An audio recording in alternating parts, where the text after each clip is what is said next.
Who are these guys? Officers of the local beatnik club? Nah, they were destined to be rock stars. They just needed to add a little color to their act. It's been 1 week since you looked at me. Cocked your head to the side and said I'm angry. Yep, after crossing the Canadian border and landing a #1 hit, the Barenaked Ladies have become the 90s kings of nerdy pop. But they've had their eye on that title since the early days. Nice glasses. They sure knew who their target audience was. Thanks a lot, IBM. Sell some computers. Playing the computer circuit was just a distant dream back in 1988 when guitarist Ed Robertson was rocking out with his first band, The Rage.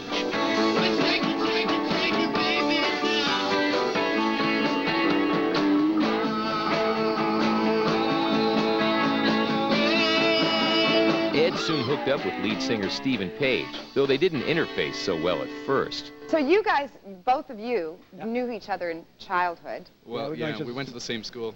Since we were about 8 or something like that. Yeah, 8 or 9. But we never really liked each other till we were 17, so it doesn't really count. Oh, yeah? He was a tough guy. Oh. Steve thinks I was a tough guy. You were a tough guy, man. I was a wimp. You were a tough guy.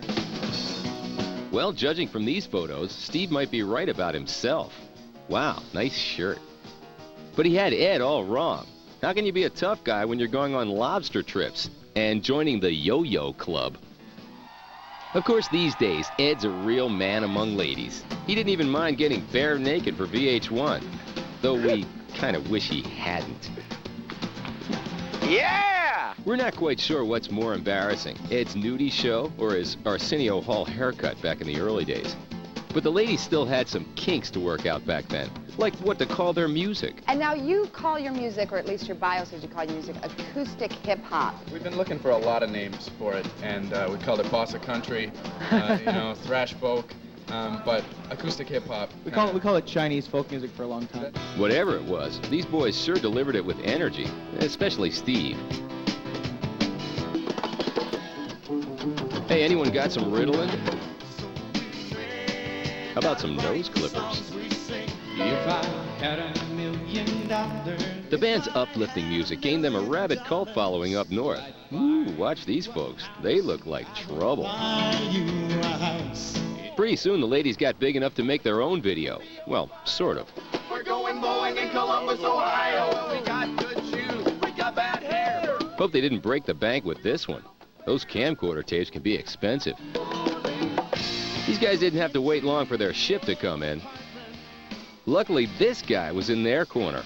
Fellow Canadian Jason Priestley of 90210 was such a big fan, he even directed the video of The Old Apartment.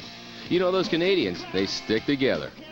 The ladies may be hip enough to hang with the Hollywood crowd, but they'll always have that nerd next door charm. Lovers in a dangerous time. Lovers in a dangerous time. Defeated the forces of evil, whether it was Hexen, the Yo-Yo Club, or alien invaders.